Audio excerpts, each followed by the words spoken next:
So hey guys what's up. I hope सभी अच्छे होंगे। तो आज की जो हमारी वीडियो होने वाली है वो होने वाली है वर्णमाला के ऊपर। बहुत ही बेसिक सा टॉपिक है वर्णमाला। हमारी हिंदी में बहुत ही बेसिक टॉपिक है वर्णमाला। जैसे इंग्लिश में नहीं है अल्फ़ाबेट होते हैं, वही है यहाँ पे हिंदी में, ये अल्फ़ाबेट ही हैं जिनके बारे में हम पढ़ने वाले हैं। तो सबसे पहले वर्णमाला जानने से पहले हमको ये देखना है। तो वर्णमाला को जानने से पहले सबसे पहले हमको ये देखना है ये वर्णमाला है क्या चीज़। तो वर्णमाला जो है दो शब्दों से मिलकर बना हुआ है, एक वर्ड एक माला। अब ये वर्ड क्या होता है सर? वर्ड ये होता है जिसके टुकड़े ना किए जा सकें। भाषा की सबसे छोटी इकाई क्या? भाषा की सॉरी भाषा की सबसे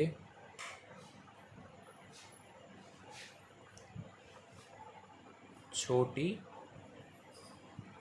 इकाई जिसके टुकड़े नहीं किए जा सकते हैं। तो एक्चुअली होता क्या है, वर्ड को ही हम ध्वनि कहते हैं। वर्ड को ही हम क्या कहते हैं? ध्वनि। वर्ड और ध्वनि एक ही बात है, ये चीज़ आपको ध्यान में रखनी है। कोई ये पूछा ना भाषा की सबसे छोटी इकाई क्या है, तो वर्ड बोल दीजिए, ध्वनि बोल दीजिए। वर्ड को ही ध्वनि कहा जाता है। और इनको और क्या कहा जाता है? हम अक्षर भी इनको बोल देते हैं।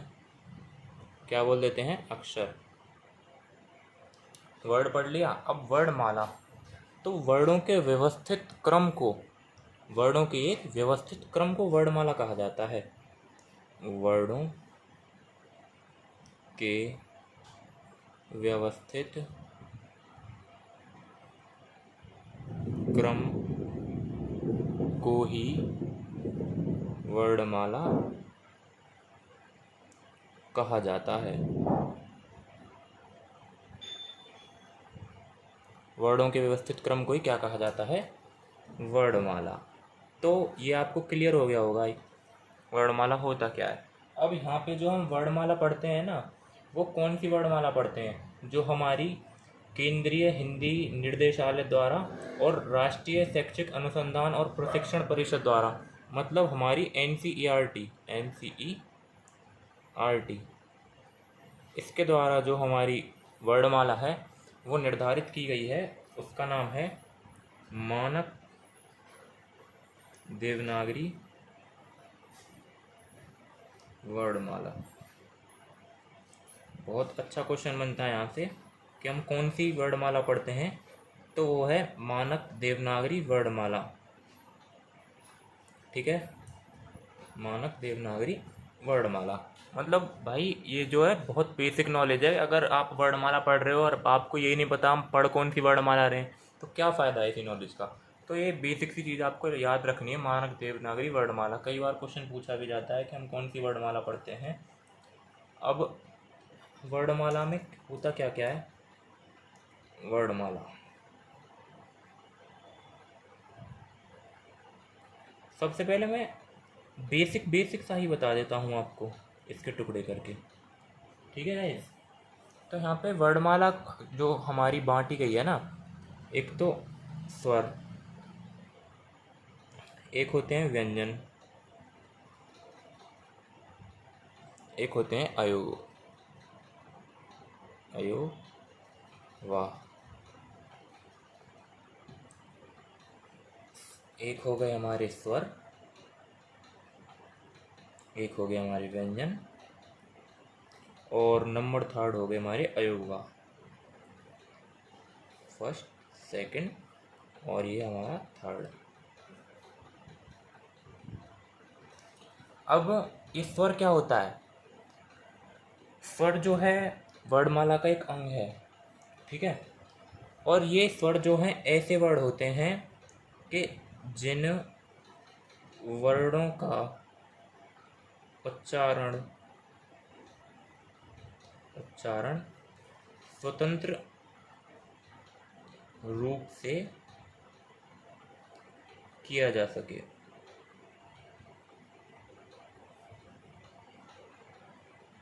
स्वर कहलाते हैं।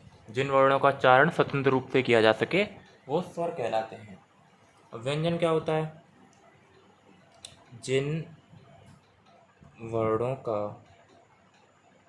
उच्चारण स्वतंत्र रूप से ना होकर, कह दीजिए स्वतंत्र रूप से ना होकर स्वरों की सहायता से होता है, स्वरों की सहायता से होता है,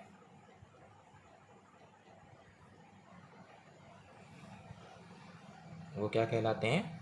व्यंजन कहलाते हैं। अरे टिंगू, वो व्यंजन कहलाते हैं। अब ये अयोगवाह क्या होता है? ये अयोगवाह ना तो स्वर हैं, ना ही ये व्यंजन हैं। ऐसे वर्ड जो न स्वर हैं न व्यंजन हैं अयोगवाह कहलाते हैं। ठीक है। अभी अयोगवाह में दो आते हैं। एक तो आता है हमारा नंबर फर्स्ट विसर्ग, और नंबर सेकंड पे जो आता है हमारा वो होता है अनुस्वार।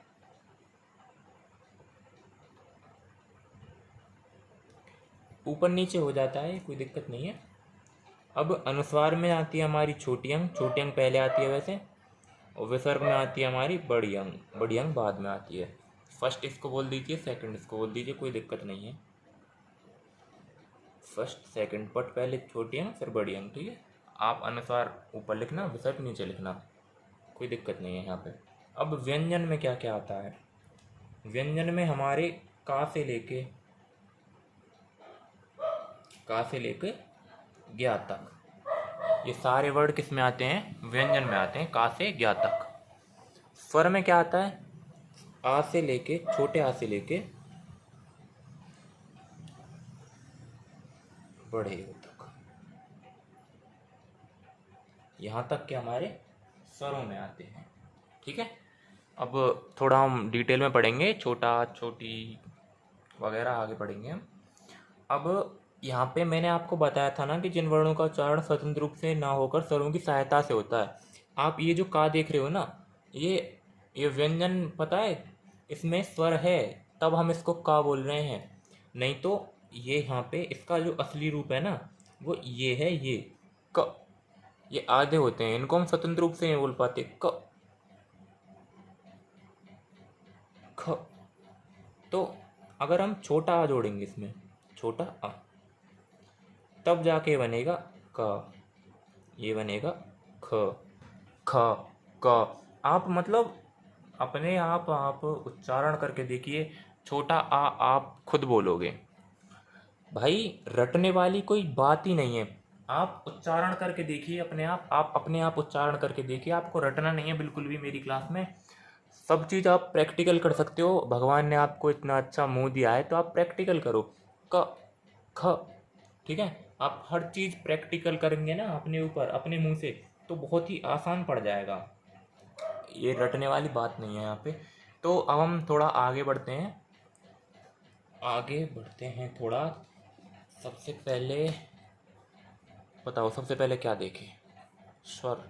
चलो स्वर ही देखते हैं सबसे पहले। यहाँ पे एक दोस्त बैठा था, मैंने उससे पूछा क्या देखेंगे, तो उसने बोला स्वर। तो दोस्त की बात तो भैया माननी पड़ेगी। सबसे पहले हम देखते हैं स्वर।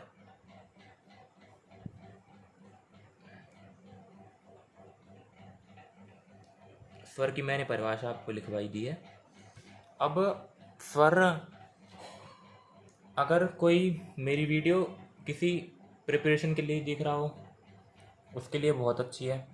अगर कोई बच्चा है ना 12th तक का, 10th तक का या छोटी क्लास का दिख रहा हो तो वो बेटा थोड़ा डिटेल में ना जाए। स्वर जो मैं बता रहा हूँ ना, स्वर के भेद खाली वो उनको ही पढ़े।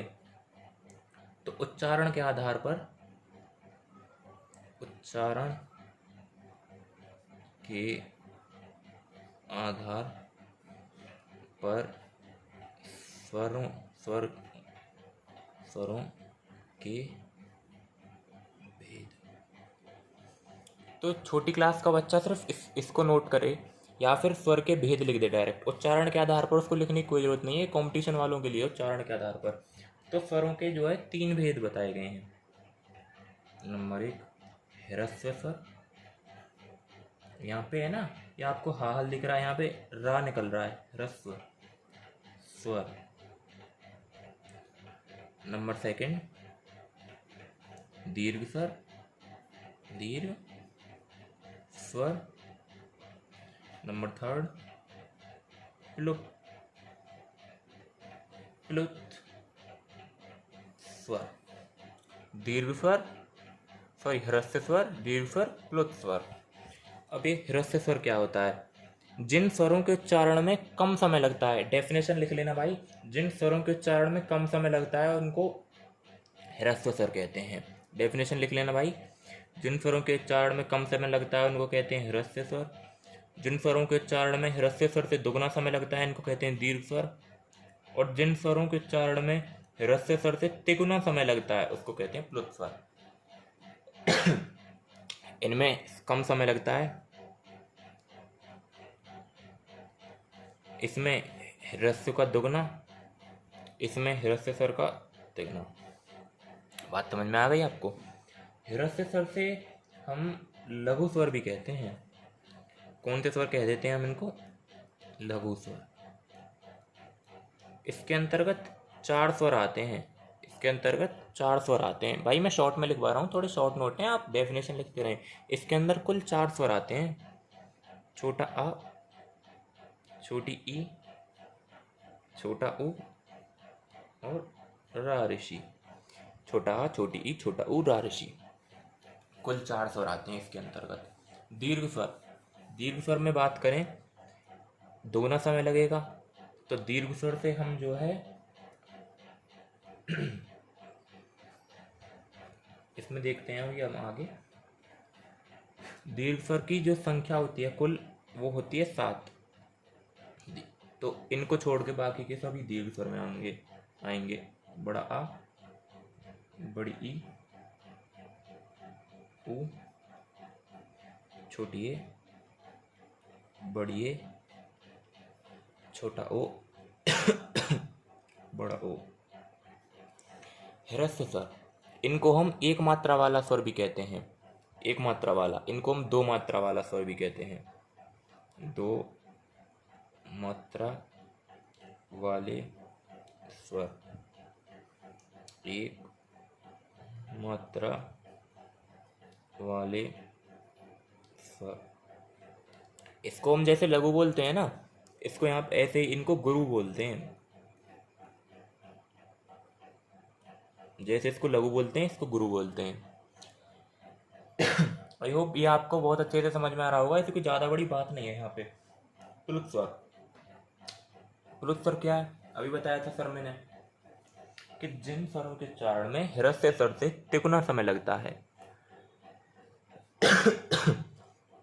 अब तिगुना समय कैसे लगेगा? जस्ट हम बोलते हैं ओम, क्या बोलते हैं? ओ, ओम ऐसे लिखा जाता है। तो यहाँ पे अब हमने ओम लिखा है ना, अब इसको हम ऐसे थोड़ी बोल देंगे ओम, इसको थोड़ा लंबा खींचा जाएगा, इसको बोला जाएगा ओम। तो हम यहाँ पे थोड़ा लंबा खींच रहे हैं ना ओम शब्द को, ओम। तो यहाँ पे किसको हम लंबा खींच रहे हैं? ओ को खींच रहे हैं ना, ओ को। तो ओ जो है हमारा यहाँ पे प्लुत स्वर है। परिभाषा के तौर पर तिगुना समय लगता है ह्रस्व स्वर के मुकाबले, और एग्जाम्पल के तौर पर ओम। सॉरी गाइस, थोड़ी गले में खराश हो गई है। बट ये जो प्लुत स्वर है ना, आजकल इनका मतलब यार कोई ट्रेंड रहा ही नहीं है, बहुत कम यूज होता है इनका। और अब हम स्वरों के भेद देखेंगे बोलने के तौर पर। तो बोलने के तौर पर स्वर के 2 भेद होते हैं, अनुस्वार और एक अनुनासिक। अनुस्वार में क्या होता है, मैं लिख देता हूँ यहाँ पे, अनुस्वार और अनुनासिक।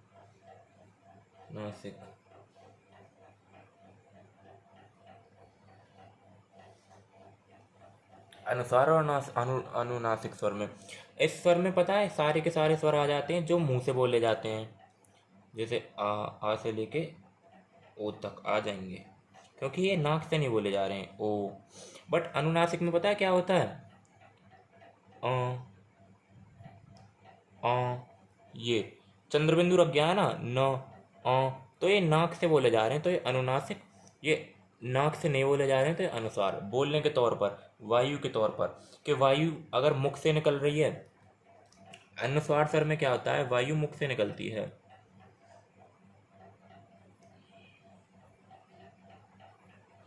वायु मुख से निकलती है, और यहाँ पे वायु नाक से निकलती है।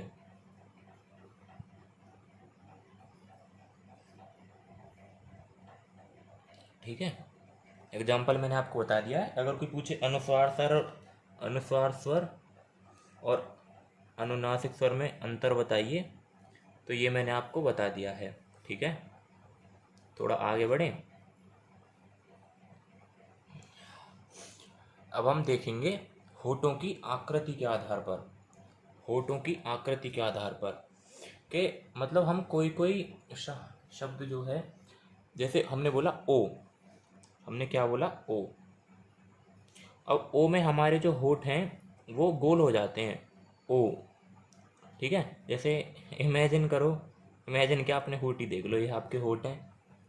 अब हमने ओ बोला ओ, तो ये गोल आकार में हो जाते हैं ना, थोड़ा बोलने में ओ, तो ये अब गोलाकार में हो गए ना, तो ये वाले हो जाते हैं गोलाकार वाले स्वर, और जो नहीं होते हैं वो अवृत्ताकार हो जाते हैं, और ये वृत्ताकार हो जाते हैं। ठीक है, बोलने के हिसाब से बता रहा हूँ मैं आपको। अब हम थोड़ा आगे बढ़ें और व्यंजन देखते हैं कि व्यंजन क्या होता है। व्यंजन मैंने आपको बता ही दिया क्या होता है।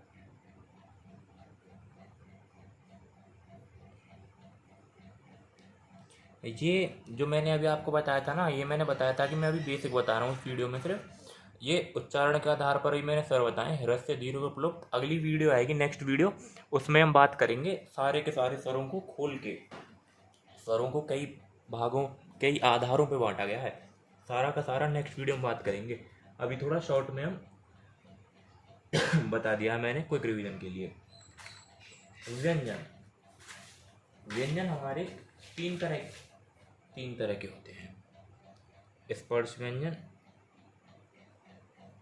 अंतस्थ व्यंजन, ऊष्म व्यंजन।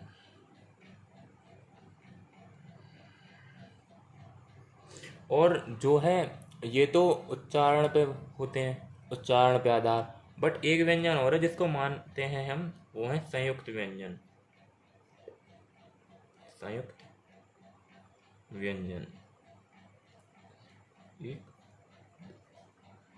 3 4। देखो, हिंदी में व्यंजनों की संख्या 33 होती है,